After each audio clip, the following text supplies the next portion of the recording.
Joe Rogan has now reacted to the aftermath of Andrew Tate's loss, and the situation is escalating fast as things turn ugly. He's 2-3. That guy was 2-3? Yeah.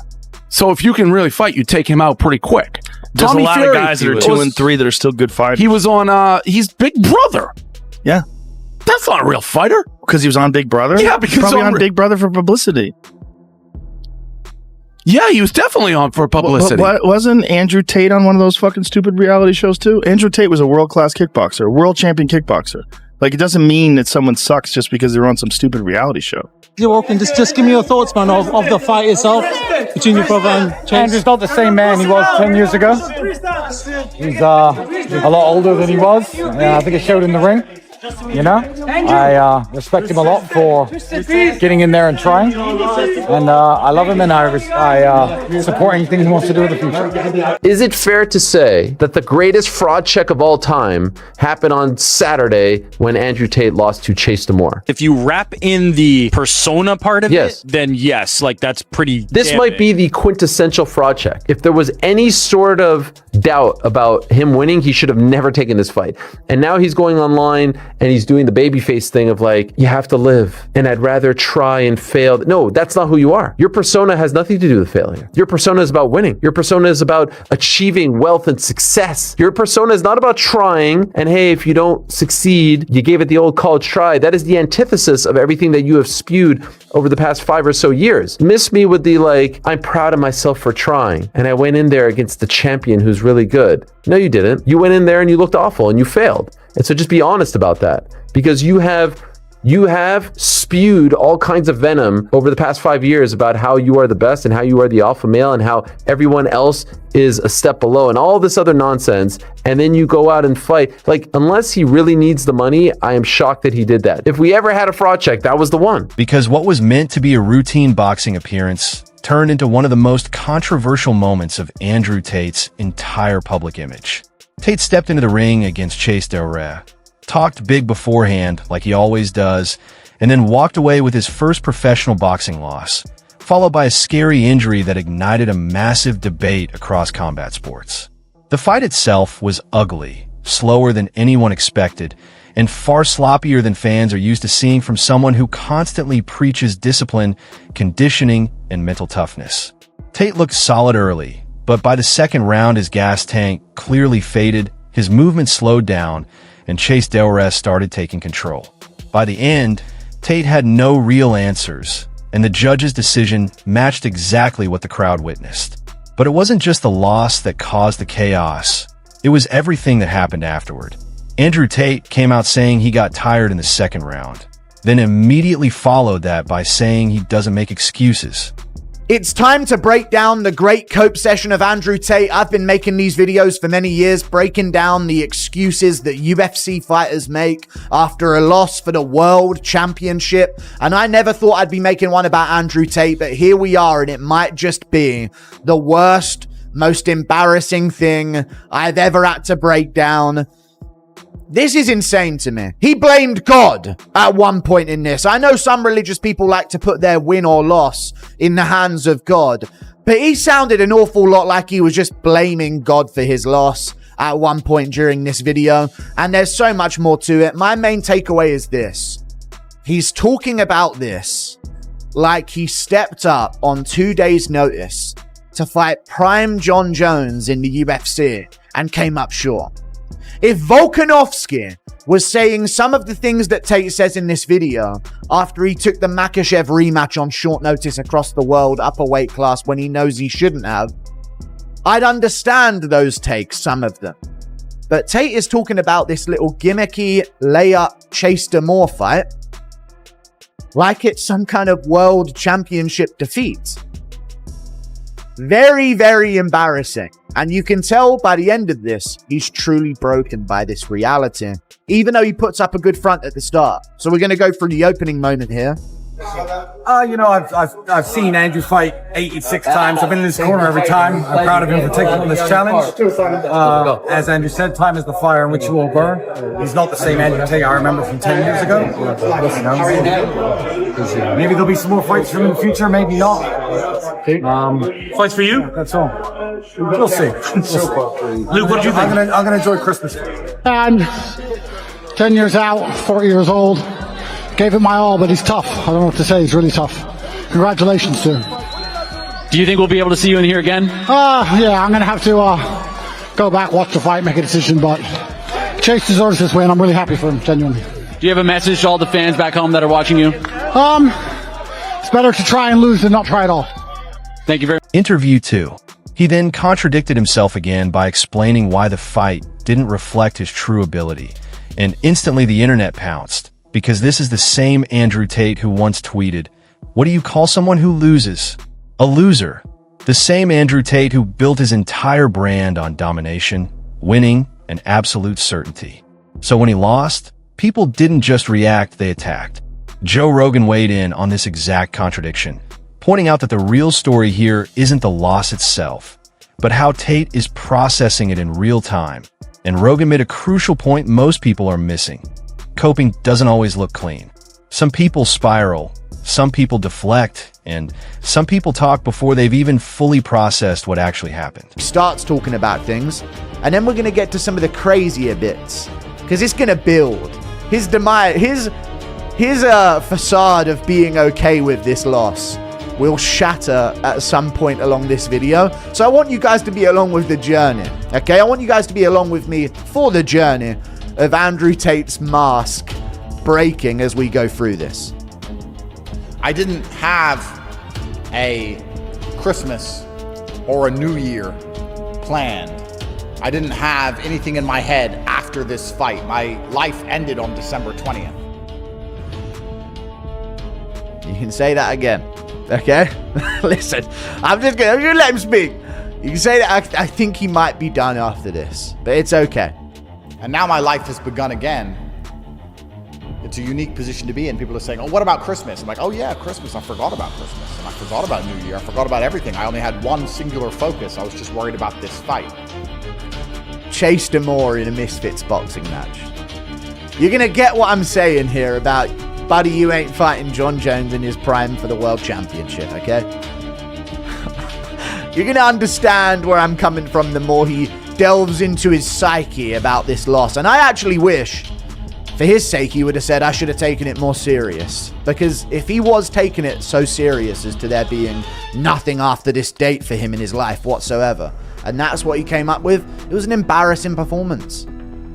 It wasn't just about him gassing out. It was about him looking absolutely abysmal at striking. He looked like an influencer who picked up combat sports for a 6-week training camp and went out there and had a go at it. And he's been living this life of like, I'm a world champion at this and that. I don't think that's the case. You know what I mean? We go to 013-51 of his little fucking Rumble show here. The best thing about this fight was that I got to spend the last 4 months with only one thing to think about. I got to be with Amir, my coach, every single day. 4 months with his coach every single day, 2 rounds of cardio. It's tough. That's 6 minutes. Fair play to Chase Damore, because I think people, I said to a few people that I thought Chase Damore could beat Andrew Tate, and they'd be like, nah, Andrew Tate will win. Andrew Tate, it'll be easy. And I was like, trust me, Chase could do it. Chase could do it, man.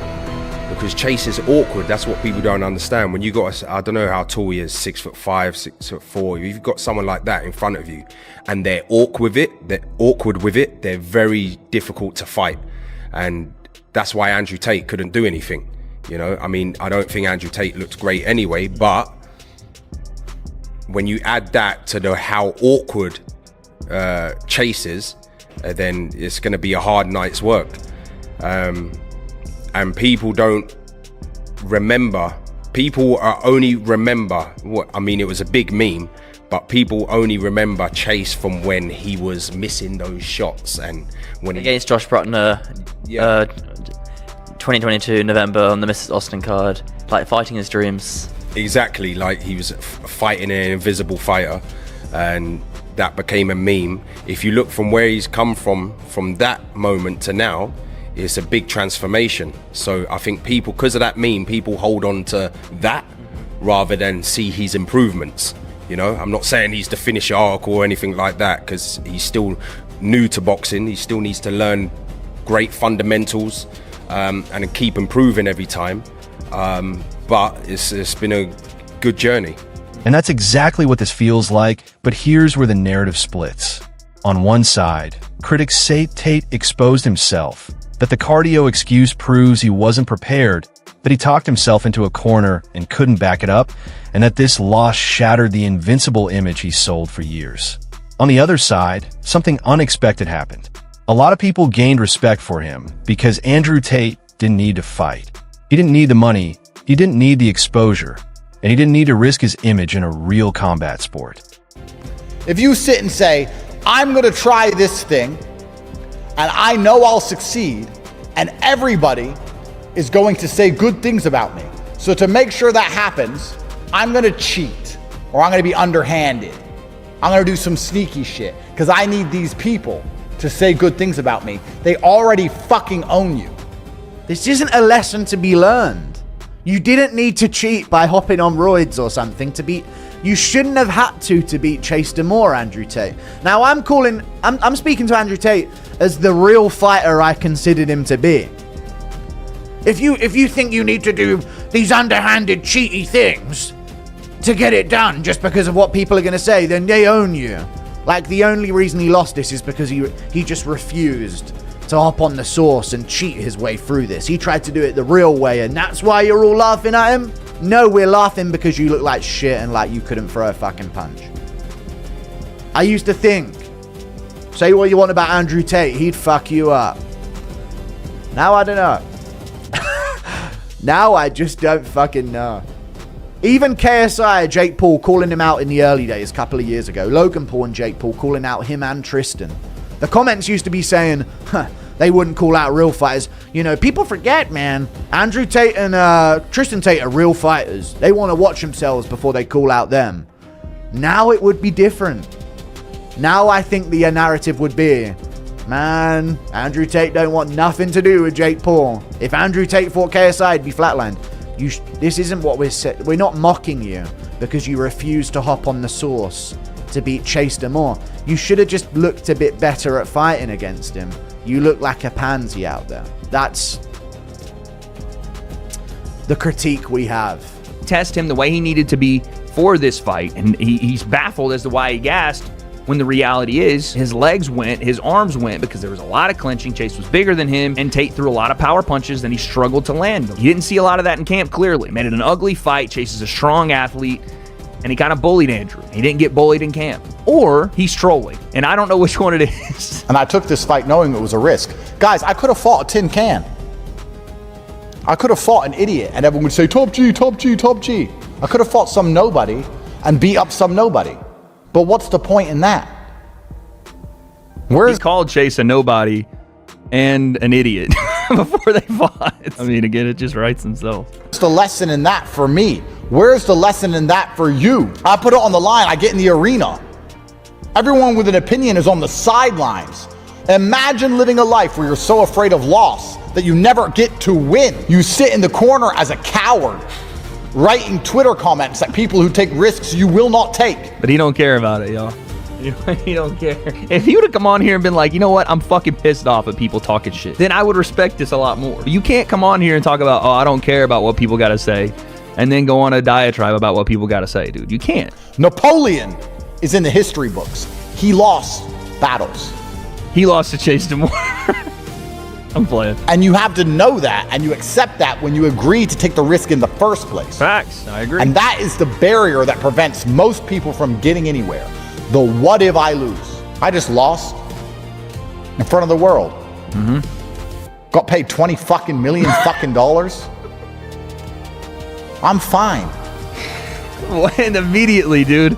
Immediately, I lost in front of the world. And instead of being like, boom, end the video, I'll move on, I'll get better, I'll come back stronger. He's like, by the way, though, got paid more than you ever will. I don't care about what you think, though.